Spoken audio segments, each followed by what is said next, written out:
Hi అండి. Welcome to my YouTube channel Sai Nirvani. ఈరోజు మనం ఇడ్లీలోకి చట్నీ ఎలా చేసుకోవాలో చూసేద్దాం. ఒక గిన్నె తీసుకొని కొన్ని పల్లీలు వేసుకొని సిమ్లో పెట్టుకొని వేయించుకోవాలండి. పెద్దగా పెడితే మాడిపోతాయి. ఇప్పుడు మిక్సీలో మనము కొన్ని పుట్నాల పప్పులు వేసుకోవాలండి.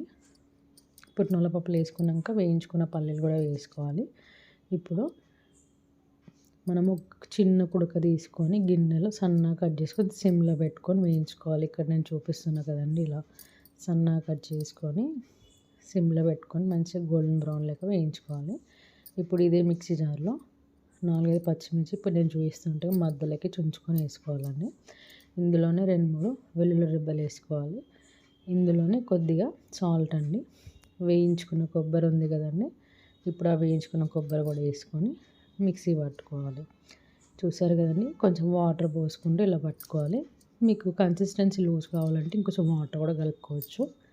ఇప్పుడు ఒక గిన్నె పెట్టుకొని పోపు కోసం ఇందులో ఒక పావు నూనె వేసుకొని జీలకర్ర, అలాగే కొన్ని ఆవాలు, ఇంకా ఇందులోనే ఎండుమిర్చి. ఈ ఎండుమిర్చి కొద్దిగా వేగిన తర్వాత ఇప్పుడు నెక్స్ట్ వచ్చేసి మనం కొద్దిగా కరివేపాకు వేసుకొని ఇలా మూత పెట్టుకున్నాక ఇప్పుడు మనం రుబ్బుకున్న చట్నీ అయితే ఇలా వేసేసుకోవాలండి. సో మన చట్నీ అయితే రెడీ. సో ఇది మన ఇడ్లీలోకి నంచుకొని తినక బాగుంటుందండి.